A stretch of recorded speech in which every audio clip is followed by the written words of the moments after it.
आज मैं बताऊंगा कि कैसे हमारे भारतीय जवानों ने अपनी खराब इंजन वाली जहाज लेकर अमेरिका में निर्मित उस समय की सबसे पावरफुल पनडुब्बी INS गाजी को मार दिया था। आज मैं बताऊंगा कि कैसे हमारे 120 जवानों ने बहुत कम हथियार होते हुए भी शाम को जिस टिफिन में खाना आया था उस टिफिन का यूज करके और 2800 सैनिकों को रात भर रोक के रखा था। आज मैं बताऊंगा कि कैसे हमारे 120 जवानों ने अमेरिका, ब्रिटेन और पाकिस्तान एक साथ हमारे ऊपर हमला बोले थे, लेकिन हमारे देश के वीर जवानों ने तीनों को एक साथ खदेड़ दिया था। आज हम बताएंगे कि कैसे हमारे इंडिया में पाकिस्तान के 93,000 सैनिक एक साथ घुटने टेके थे, अपना बेल्ट, अपना स्टार उतारकर, और हमारे सामने धूल चाट ली थी उन्होंने। और Guinness book of world record में नाम दर्ज है कि एक साथ 93,000 सैनिकों ने इंडिया के सामने घुटने टेके थे। तो इसलिए इस वीडियो को पूरा देखिएगा, और इस वीडियो को पूरा अगर आप देख लेते हैं तो कोई पाकिस्तानी माई का लाल नहीं है जो आपसे आंख मिलाकर बात कर सके। इसलिए इत्मीनान से कहीं बैठ जाइए और फुल मूवी वाला मजा लीजिए, क्योंकि वृत्त का छोटा भाग टुकड़ा नहीं बेटा, चांप होता है। और तुम झंडे पे चांद छाप के बहुत खुश रहते हो ना, यहाँ जब मूड में आ जाता है तो पृथ्वी से चांद तक वाक होता है। सन 71 में हमने तुम्हारे 93,000 सैनिकों को धूल चटाया था, और फिर भी पाकिस्तान क्या कश्मीर को भी हथियाना नहीं चाहा। जानते हो क्यों? क्योंकि बेटा बेटा और बाप बाप होता है। इंडियन व्यूअर्स, अब आप ध्यान से देखिए क्या है पाकिस्तान की औकात और क्या है भारत की औकात। ये उस समय की बात है जब हमारे देश का विभाजन हुआ था। उस समय पाकिस्तान दो जगहों पर था। एक पश्चिमी पाकिस्तान था जो आज भी 3 फुट के चाइना वालों के सामने मुजरा करके अपना जीवन यापन करता है, और एक पूर्वी पाकिस्तान था जो भारत की गोद में बैठकर अपना जीवन यापन कर रहा था। लेकिन 3 फुट के, मात्र 3 फुट के चाइनीजों के सामने नाचकर मुजरा करने वाले पश्चिमी पाकिस्तान पूर्वी पाकिस्तानियों को गाली देता था, बहुत प्रताड़ित करता था, बहुत अपशब्द बोलता था, और कोई सुरक्षा, कोई सहायता नहीं देता था, जबकि दोनों एक देश थे। 1970 में पूर्वी पाकिस्तानियों की किस्मत जाग गई, और नहले पे दहला हुआ पूर्वी पाकिस्तान से एक व्यक्ति जिसका नाम था शेख मुजीबुर रहमान, वो प्रधानमंत्री पद के लिए विजयी हो गया। मतलब चुनाव में प्रधानमंत्री पद के लिए जीत गया, और जीतने के बाद तुरंत एक टनाटन नई फॉर्च्यूनर निकाली और पश्चिमी पाकिस्तान जाने लगे शपथ लेने के लिए कि हम आज से पाकिस्तान के प्रधानमंत्री होंगे और पूर्वी पाकिस्तान को कोई कुछ नहीं कह पाएगा। लेकिन पश्चिमी पाकिस्तान की आर्मी ने शेख मुजीबुर रहमान को शपथ नहीं लेने दिया। इतना अत्याचार था, जीतने के बाद भी आर्मी ने शेख मुजीबुर रहमान को शपथ नहीं लेने दिया, और शेख मुजीबुर रहमान मजबूर होकर अपने घर वापस आ गए। उसके बाद शेख मुजीबुर रहमान ने विचार किया, और अगले साल 7 मार्च 1971 को, चुनाव तो उन्होंने 70 में जीता था, लेकिन अगले साल 7 मार्च 1971 को एक मंच लगाया पूर्वी पाकिस्तान में और ऐलान कर दिया, समस्त पूर्वी पाकिस्तान के नागरिक ध्यान दें, आज से आप जिस क्षेत्र में रहते हैं उस क्षेत्र का नाम नापाक पाक नहीं बल्कि बांग्लादेश होगा। आज से आपका एक नया राष्ट्र होगा जिसकी राजधानी ढाका होगी, और मैं मुजीबुर रहमान आपका प्रधानमंत्री रहूंगा। ये ऐलान करने के बाद ये खबर बारूद की तरह फैल गई और पाकिस्तान में धमाका सा लग गया। फिर भी वहां की आर्मी बाज नहीं आई, और 25 अप्रैल सन 1971 को शेख मुजीबुर रहमान को गिरफ्तार कर लिया और उन्हें बंदी बनाकर पश्चिमी पाकिस्तान में ले जाकर और कैद कर लिया। इसके बाद पूर्वी पाकिस्तान में ज्वाला सा उठा और कुछ युवाओं ने एक मुक्ति वाहिनी नाम का संगठन बनाया और शेख मुजीबुर रहमान के गिरफ्तारी के विरोध में उतर गए। लेकिन पश्चिमी पाकिस्तान की आर्मी ने इतनी क्रूरता के साथ पूर्वी पाकिस्तान के लोगों के साथ बर्ताव किया ना कि एक साथ 30 लाख लोगों को सीधा कटवा दिया। उसके बाद 4 लाख लड़कियों का बलात्कार कर दिया। इसे देख सभी युवा उत्साहित हो गए, लेकिन मजबूरी थी कि वो अनट्रेन्ड थे, उनके पास हथियार नहीं था और पश्चिमी पाकिस्तान की आर्मी उन्हें मारने लगी। आप सोचिए, इतना बुरा हाल था उन लोगों का, इतना बुरा हाल था कि एक पिता के सामने एक बेटी की रेप करते थे और उसे भी मारकर कहते थे तू भी कर। ये हालत थी हमारे पश्चिमी पाकिस्तान भाइयों की, हमारे बांग्लादेशी भाइयों की। और इस प्रताड़ना को पूर्वी पाकिस्तानी भाई नहीं सह पाए, तो लगभग 10 लाख लोग, उस समय 10 लाख लोग पूर्वी पाकिस्तान से चलकर भारत में भाग आए कि अपनी जान बचेगी, अपनी इज्जत बचेगी तो फिर से देश मिलेगा। और इस दृश्य को देख हमारे देश की तत्कालीन प्रधानमंत्री इंदिरा गांधी जी ने तुरंत अपने सेना प्रमुख मानिक साहब को बुलाया और तुरंत कहा कि सेना प्रमुख मानिक साहब, मैं ये तुम्हें आदेश देती हूँ कि तुरंत हमारे बांग्लादेशी भाइयों पर हो रहे अत्याचार से उन्हें मुक्त कराकर एक स्वतंत्र राष्ट्र बनने का गौरव प्रदान किया जाए। लेकिन इसे सुन हमारे सेना प्रमुख मानिक साहब ने तुरंत मना कर दिया। और मना करने के बाद हमारी इंदिरा गांधी जी को बड़ा सा झटका लगा। उन्होंने कहा, हाँ क्यों मना कर दिया? ये मैं तुमसे रिक्वेस्ट नहीं, आदेश दे रही हूँ। सेना प्रमुख मानिक साहब तुरंत निवेदन की अवस्था में आए और कहे, मैडम जी, ये महीना आप देख रही हैं, ये मार्च अप्रैल का महीना चल रहा है, बारिश हमारे सर पे है और अगर हम अपनी पूरी आर्मी इस समय पूर्वी पाकिस्तान में उतार देते हैं तो इधर पश्चिमी पाकिस्तान की तरफ और चाइना की तरफ हमारी आर्मी कमजोर पड़ जाएगी और शायद वो समय आ जाए कि हमारी माताओं बहनों पे भी यही अत्याचार होने लगे, क्योंकि हम उस तरफ उलझ जाएंगे इस बारिश के महीने में तो हमारी माताओं बहनों की, हमारे देश की, हमारे सामानों की सुरक्षा कौन करेगा। तब जाके हमारी इंदिरा गांधी जी को समझ में आया और उन्होंने कहा फिर हमें क्या करना चाहिए, क्योंकि हम ऐसे तो देख नहीं सकते किसी के साथ अत्याचार। तब हमारे सेना प्रमुख मानिक साहब जी ने उन्हें विचार दिया, कहा आप 2 काम करिए। पहला तो नवंबर तक जब तक ठंडी नहीं शुरू होती है तब तक इस युद्ध को रोक कर रखिए, इसी तरीके से हम युद्ध नहीं कर सकते नवंबर तक। और दूसरा काम, आप जो मुक्ति वाहिनी पूर्वी पाकिस्तान में लड़ाई कर रही है उसे अपने यहाँ बुला लीजिए और उसे हम ट्रेनिंग देंगे, साथ साथ उस एरिया में युद्ध करने के लिए तब तक हम भी ट्रेनिंग लेंगे, हम भी ट्रेंड होंगे, क्योंकि वो हमारा एरिया नहीं है, हम उस एरिया में युद्ध करने की जानकारी नहीं रखते हैं। तब तक हम अपने सैनिकों को उस एरिया में लड़ने के लिए ट्रेनिंग दे देंगे और मुक्ति वाहिनी को भी ट्रेंड कर देंगे, साथ साथ हम पूरी मदद करेंगे तब तक मुक्ति वाहिनी को लड़ने के लिए। हमारी इंदिरा गांधी जी को ये बात समझ में आई और उन्होंने मानिक साहब जी के दोनों बातों को फॉलो किया।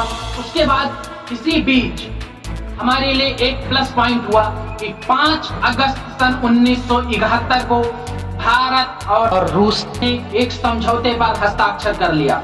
वो समझौता क्या था? अगर कोई कीड़ा मकोड़ा एक दूसरे पे हमला करता है तो हम एक दूसरे पे ना समझकर अपने छाती पे लेकर उस कीड़े मकोड़े की मूड़ी मींज देंगे। अब तो हमारा भारत देश पूरे पावर में एकदम ब्लेड कमांडो की तरफ तैयार था। मतलब हाथ में एक स्टेट गन, पूरे बेल्ट में 4-6 कट्टे और बुलेट प्रूफ हेलमेट के साथ चाकू भरी बुलेट प्रूफ जैकेट और बैकग्राउंड में टैंक रूपी रसिया को लेकर हम बिल्कुल एकदम तैयार पाकिस्तान से युद्ध के लिए। अब सिर्फ एक जरूरत थी कि युद्ध के लिए चिंगारी कहां से निकले। लेकिन हम भारतीयों के पास दिमाग था और हमने इस युद्ध को उकसाने के लिए एक दिमाग लगाया कि अपनी ज्यादा से ज्यादा आर्मी इस पूर्वी पाकिस्तान यानी वर्तमान बांग्लादेश की तरफ खड़ा कर दिया और पश्चिमी पाकिस्तान की तरफ नॉर्मल सी बहुत कम आर्मी खड़ा किया, जिससे ये खबर पाकिस्तानियों को तुरंत लग गई और चूतिया पाकिस्तानियों को लगा कि हम पश्चिमी तरफ एकदम कमजोर हो गए हैं, अब पाकिस्तान हमारे ऊपर हमला करके जीत जाएगा। अरे चूतिए, हमने उधर आर्मी कम की है, एक एक सिख लगे हैं जो ना, वो तुम्हारे 1.25 लाख से नीचे कुछ गिनते उनते नहीं है। लेकिन कौन बताने जाए भाई इनको।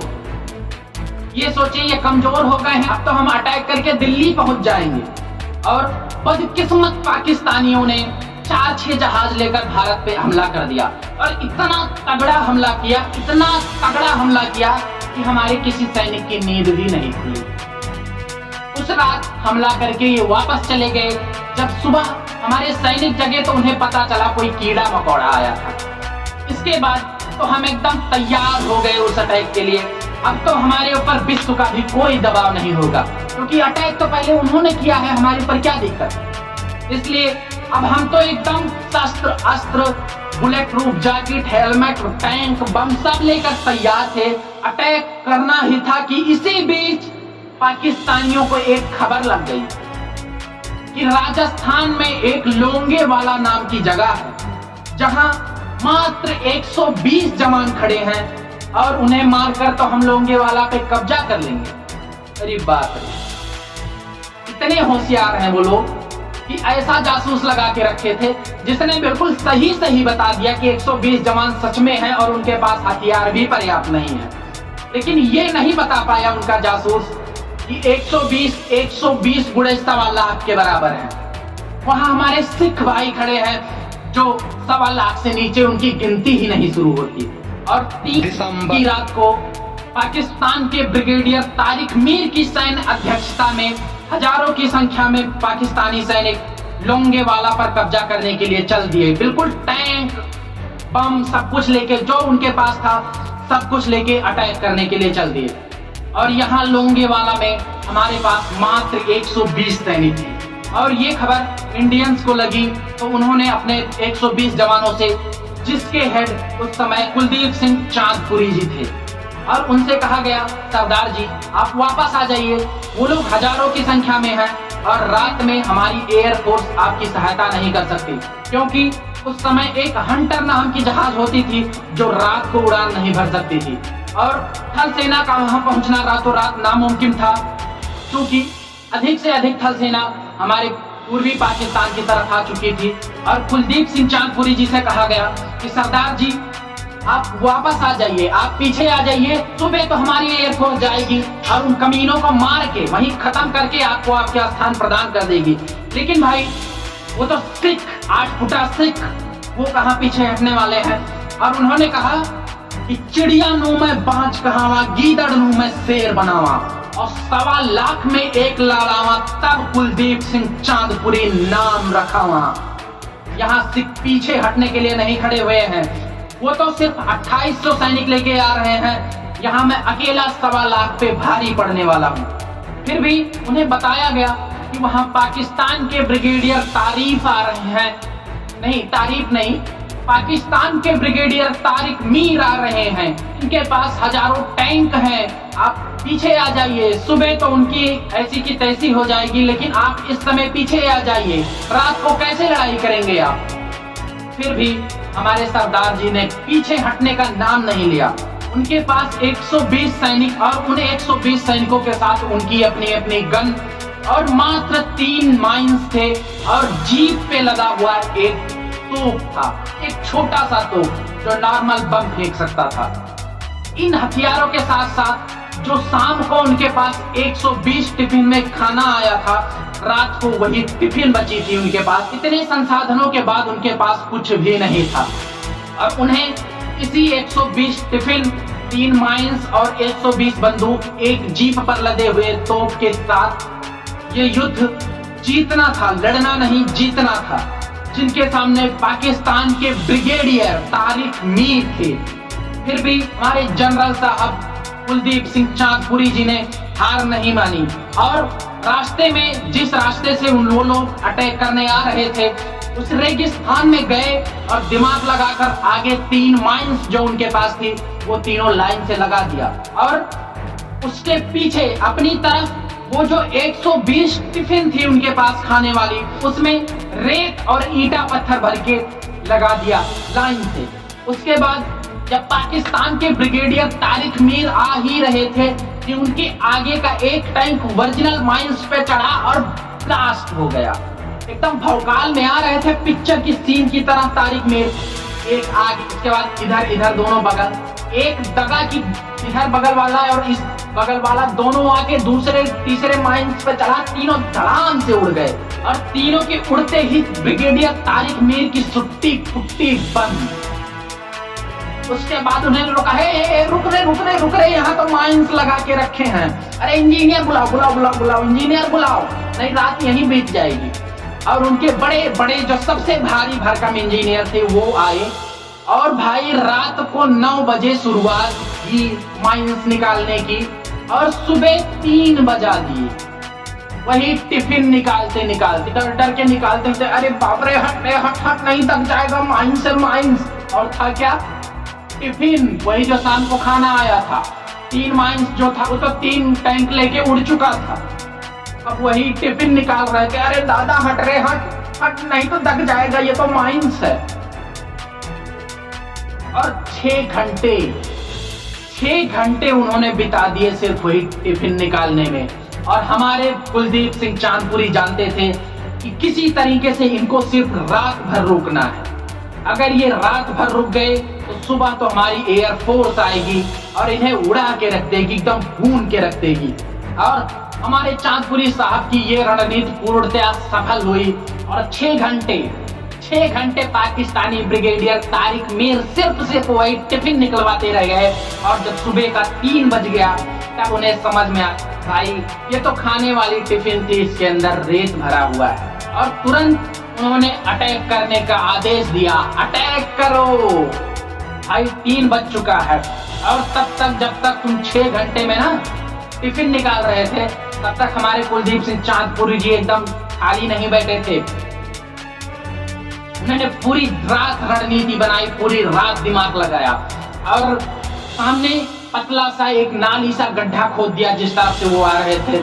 और उस नाली के इस तरफ अपनी तरफ 120 सैनिकों को 3 किलोमीटर में बिछा दिया। और उनके अटैक के बाद गोली इतना ताबड़तोड़ चलाई थी हमारे कुलदीप सिंह चांदपुरी जी के जवानों ने कि तारिक मीर को समझ नहीं आ रहा था कि 120 जवान हैं या 12,000। 3 किलोमीटर से धड़ाधड़ गोलियां चल रही थी। और वो हाल किया था हमारे 120 जवानों ने, वो हाल किया था कि लगभग हजारों की संख्या में लाशों का पता नहीं चला था, इतनी छलनियां हो गई थी गोलियों की। लेकिन दुर्भाग्य की बात तो ये है कि हमारे भी 2 सैनिकों की जान चली गई। अरे भाई, वो 8 फुटा 6 सवा लाख के बराबर होते हैं, 2 नहीं मरे थे। वो तो गलती हो गई थी हमसे कि हमारे सिर्फ 120 जवान थे, हमारे पास हथियार नहीं थे, नहीं तो 2800 को वही भून डालते।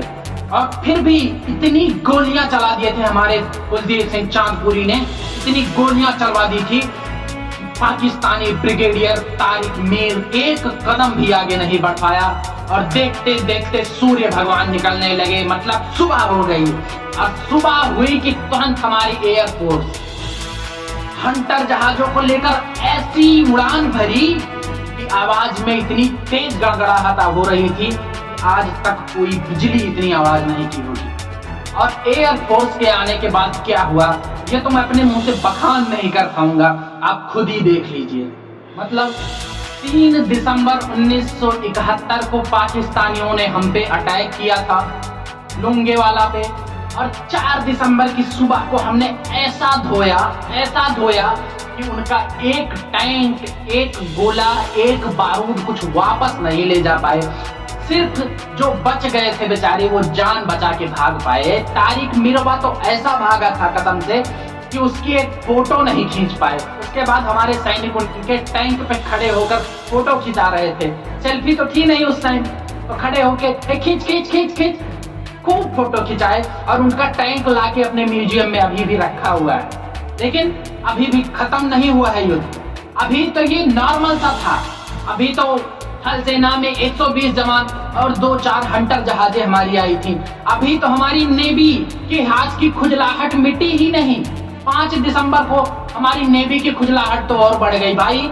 120 ही जवान सही, लेकिन थल सेना वाले भी अपनी खुजली मिटा लिए, वायुसेना वाले भी अपनी खुजली मिटा लिए। हम ही ऐसे बैठे हैं सालों से खुजली करते 24 साल हो गया है हमें आजाद हुए, हम भी मारेंगे। और हमारी नेवी ने अपने जहाजों को रवाना कर दिया और सीधा पाकिस्तान के कराची पोर्ट पे घुसकर ऐसा मारा कि पूरा कराची बंदरगाह ही ध्वस्त हो गया। जहां कहीं एक भी पाकिस्तानी जहाज देखते थे, कन्फर्म हो जाए बस ये पाकिस्तानी जहाज है। कसम से बारी बारी सब अपनी बारी लगा लिए थे, पटीदारी करते थे, तू मारा मैं क्यों नहीं मारूंगा। सब एक एक बम मारते थे, मतलब उसका बुजड़ा नहीं मिलता था, ऐसा मारते थे ये लोग। अब पाकिस्तानी हाथ जोड़ते रह गए, भैया कितना मारोगे महाराज, एक गलती की सजा कितनी बार दोगे। और हमारी नेवी जब नहीं मानी, उसे कुछ दिख ही नहीं रहा था। एक बार हाथ साफ करने का समय मिला था, भाई सारा जवान पट्टा वो कहाँ मानने वाला। एक बार हाथ साफ करने की बारी मिली है तो तुम्हारी बात मान जाए। आदेश मिला है इंडिया से कि जाओ मार लो पाकिस्तानियों को, तो तुम्हारी बात थोड़ी ना मानेगा। ऐसा मारा था कसम से कि सारे लोग रिक्वेस्ट करने के बाद फिर से ग्वादर बंदरगाह पे भाग गए। कराची पोर्ट एकदम ध्वस्त कर दिया। उसके बाद जब कुछ नहीं मिला मारने को तो बेचारे वापस चले आए। क्या करें, हाथ की खुजली पूरी तो नहीं मिट पाई, थोड़ी बहुत मिट पाई। ये तो था पूर्वी पाकिस्तान की तरफ की लड़ाई। जिस तरफ हमारी सेना कमजोर थी, जिस तरफ हमारी सेना कम थी, वो लोग घुस के और हमारे दिल्ली तक कब्जा करने वाले थे। अरे भाई, हमारी सेना उस तरफ कम खड़ी थी, इसका मतलब ये नहीं कि हम कमजोर थे उस तरफ। और तुम्हारी 4-6 जहाजें अगर भारत में घुस आई थी तो क्या मतलब, मूस मोटाई लोढ़ा होई, हाथी घोड़ा ना हो पाई, समझो। नाते पूजा ना करो।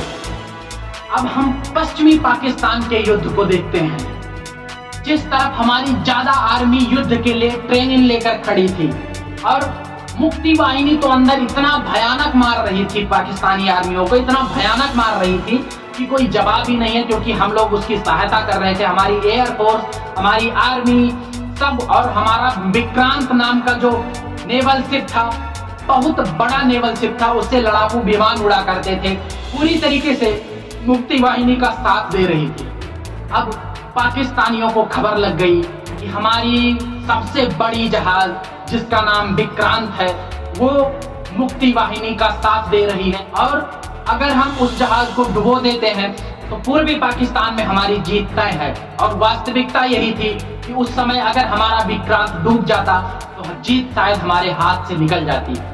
लेकिन हमारे पास दिमाग था, भले ही हथियार अस्त्र शस्त्र कम थे, लेकिन दिमाग तो था हमारे पास। इसी बीच पाकिस्तान ने अपने सबसे पावरफुल पनडुब्बी, जिसका नाम PNS गाजी था, मतलब पाकिस्तानी नेवल शिप गाजी, जो कि उस समय की अमेरिका से लिया गया था और विश्व चौधरी बनने वाला अमेरिका एकदम पावरफुल पनडुब्बी दिया था पाकिस्तान को हमारे खिलाफ युद्ध करने के लिए। उस समय PNS गाजी से युद्ध करने वाला, PNS गाजी को मार के डुबोने वाला हमारे पास सिर्फ एक नेवल शिप था, एक जहाज थी जिसका नाम था INS राजदूत। और दुर्भाग्य की बात कि उस समय हमारा INS राजदूत का इंजन खराब हो चुका था, जो कि विशाखापट्टनम में खड़े होकर रिपेयर हो रहा था। अब हमारे सामने बहुत बड़ी समस्या थी और PNS गाजी पाकिस्तान से हमारे विक्रांत को डुबोने के लिए चल चुकी थी। लेकिन तब भी हमारे आर्मियों ने हिम्मत नहीं हारी और दिमाग लगाया कि हमारा INS राजपूत समुद्र में कहीं जा तो नहीं सकता, लेकिन हम PNS गाजी को यही बुलाकर, अपने विशाखापट्टनम में बुलाकर मारेंगे। लोगों ने कहा अभी आएगी लेना, वो खुद आएगी मौत के मुंह में, लोग INS राजपूत हमको मार दो। तो आर्मी वालों ने कहा आप नहीं जानते हैं, हम बैलों की तरह लड़ाई सिर्फ नहीं करते हैं, हम कम हथियार में भी मार सकते हैं। 120 जवान उतनी लोगों को भगा दिए, तो आपको क्या लगता है हम PNS गाजी को यहाँ नहीं बुला सकते? क्योंकि हमारी आर्मी को पता था कि भारत में पाकिस्तान के बहुतों जासूस कुत्ते इधर घूम रहे होंगे और मैं जो चाहूंगा वो न्यूज बहुत जल्दी ही पाकिस्तान में फैल जाए। एकदम शोर मचा दिया गया कि विशाखापट्टनम से सारे मछुआरे हट जाएं, वहां जो निवासी निवास कर रहे हैं कुछ दिन के लिए अपने अपने घरों को छोड़कर कहीं दूर चले जाएं। जो नाविक अपनी नाव चलाते हैं वो अपनी अपनी नाव को लेकर दूर चले जाएं, क्योंकि विशाखापट्टनम में एक बहुत बड़ी जहाज आने वाली है जिसका नाम विक्रांत है। और ये बात सिर्फ हमारी आर्मी को पता था कि ये बात हम झूठी खबर फैला रहे हैं। और उस समय हमारे विक्रांत को थोड़ा सेफ्टी से रखा जाने लगा और यहाँ इतना तेज खबर फैली कि पाकिस्तानियों को तुरंत एक झटके में पता चल गया कि विक्रांत तो वहां नहीं बल्कि विशाखापट्टनम आ गया है। और ये था हमारी प्लस पॉइंट, ये था हमारे भारतीयों का दिमाग। वहां हमारा INS राजपूत खड़ा था जो कि PNS गाजी की मौत को झोले में लेकर चलता था। और PNS गाजी विक्रांत की तरफ जाते हुए भी अपनी दिशा को मोड़ लिया और विशाखापट्टनम की तरफ आने लगा। और आने लगा, आ नहीं चुका था। हमारे INS राजपूत के रडार ने उसे जैसे देखा वो अपना कोई गोला बारूद चलाता कि हमारे INS राजपूत ने ऐसा मारा कि अंदर वो हीरो मछली की तरफ पलट गया। ये जलवा था हमारी इंडियन आर्मी का एक खराब इंजन वाली जहाज को लेकर जिसका नाम INS राजपूत था। उससे अमेरिका में निर्मित जो विश्व का चौधरी कहा जाता है, उस समय हमारे खिलाफ युद्ध कर रहा था।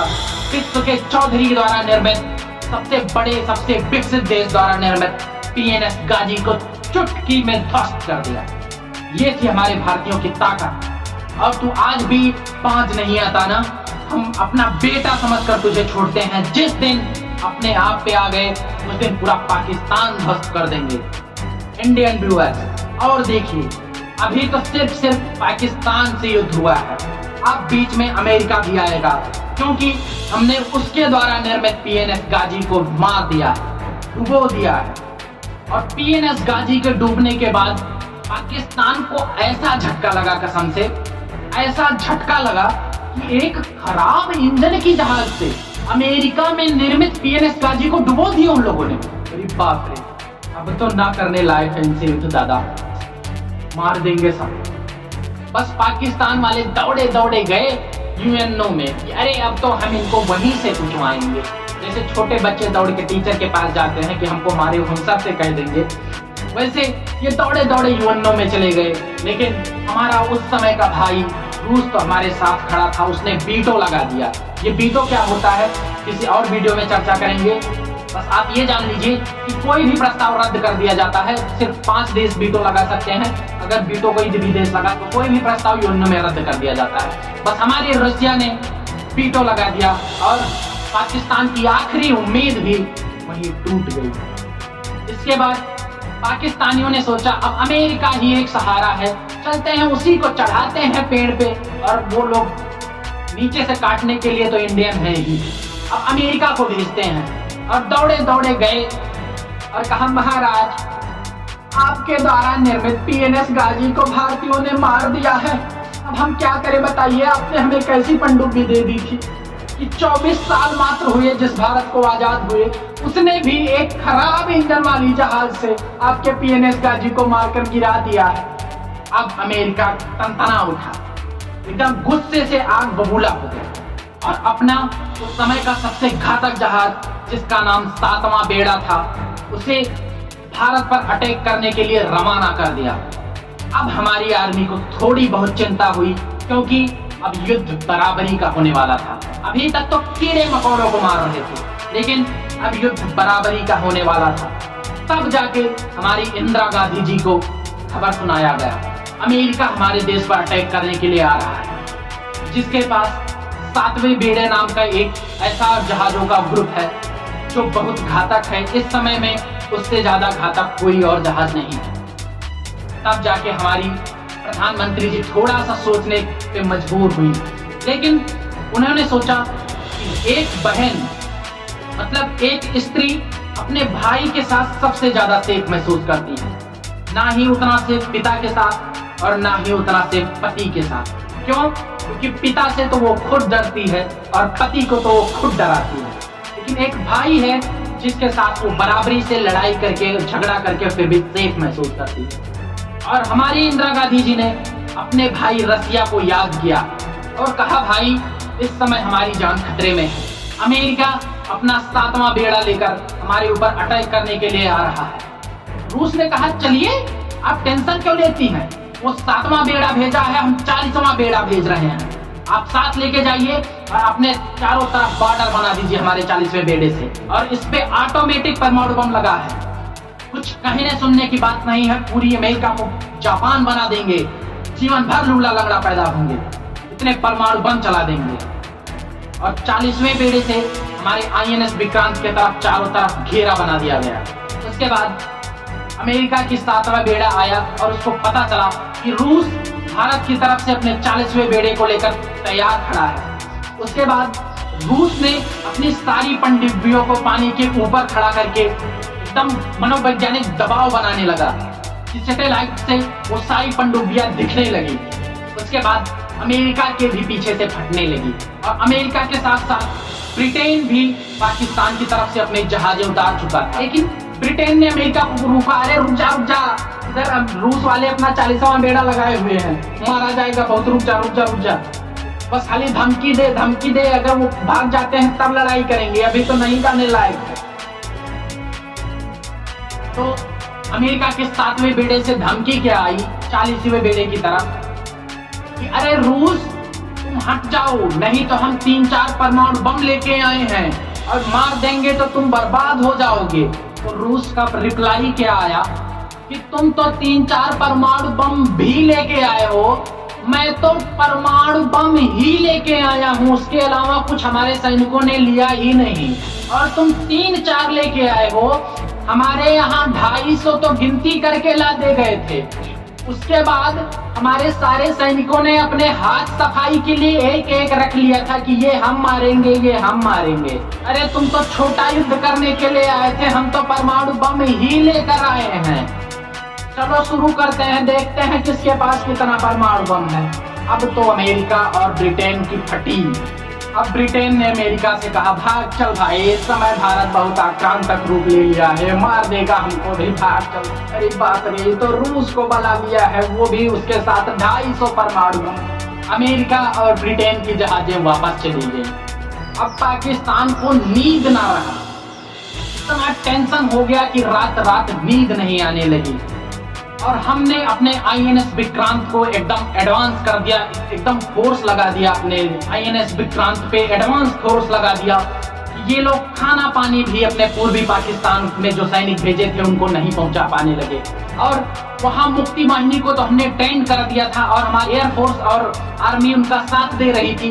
वो लोग दौड़ा के मार रहे थे जो पूर्वी पाकिस्तान में पश्चिमी पाकिस्तान से आकर अत्याचार कर रहे थे आर्मी को। इसके बाद हमारे लिए सारे द्वार खुल गए। अमेरिका भी वापस जा चुका था, ब्रिटेन भी वापस जा चुका था और पाकिस्तान के पास भी कुछ नहीं बचा था युद्ध करने के लिए। बस वही लाखों की संख्या में सैनिक जो पूर्वी पाकिस्तान में थे उन्हें ही मारना था। फिर भी हमारी आर्मी ने दिमाग लगाया कि क्या पता पूर्वी पाकिस्तान में युद्ध कर रहे सैनिकों के पास कोई बड़ा हथियार हो, हम लोग फिर भी पीछे हट जाएं। अब तो पॉसिबल नहीं है, लेकिन क्या ही पता हमारे 1-2 जान मान को खतरा हो जाए, क्योंकि हमारा एक सैनिक 1.25 लाख के बराबर। तो इसकी जानकारी लेने के लिए हमारी एयरफोर्स ने 5000 सैनिकों को हेलीकॉप्टर से बांग्लादेश के ढाका में एयर ड्रॉप करा दिया। और ये रियल सैनिक नहीं थे, मात्र पैरे से बना, कूड़े कबाड़े से बना कपड़ा पहनाया हुआ पुतला था। 5000 पुतलों को एयर ड्रॉप ढाका में कराया और ये खबर इतनी तेज फैली कि भारत 5000 आर्मियों को एयर ड्रॉप करा रहा है। पहले से ही मुक्ति वाहिनी हमारे दम कर रखी है, उसके बाद भारत भी 5000 सैनिकों को उतार रहा है। अब हम कहां जाएंगे? और गली घर नहीं बचा, कोई कोना नहीं बचा जहां की पूर्वी पाकिस्तान में पश्चिमी पाकिस्तान की आर्मी छुपने नहीं लगी। क्योंकि ये ओरिजिनल आर्मी नहीं थे, ये तो हमने सिर्फ पुतला उतारा था। और इस पुतले की खबर BBC न्यूज ने इतनी जबरदस्त तरीके से छापी कि एक बच्चा पाकिस्तान का जान गया कि अब तो हम नहीं बचने वाले। अब तो नींद नहीं आ रही थी बेचारों, भूख नहीं लग रही। और ये मनोवैज्ञानिक दबाव हमारे भारतीय आर्मी को पता चल गया कि जब पुतले से ये लोग इतना डर रहे हैं और जब हमारी एयरफोर्स को पाकिस्तानियों के औकात का पता लगा तो सीधा अटैक करने का प्लान बनाया। और 16 दिसंबर के दिन पाकिस्तान के जो गवर्नर थे, गवर्नर ही रहे होंगे ना, क्योंकि पूर्वी पाकिस्तान पाकिस्तान का एक राज्य ही होता, तो उसके हेड जो गवर्नर थे उनके घर पे हमला कर दिया हमारी एयरफोर्स ने, और घर एक ही बम में ऐसे तबाह हुआ कि उसका ईंट ना मिलने वाला। और डर देखिए, डर, इसी डर से वहां के गवर्नर जो थे उन्होंने अपने पद से त्याग पत्र दे दिया कि भाई जान बचेगी तो बहुत बार नौकरी मिलेगी, अब हम गवर्नर ना रहने वाले।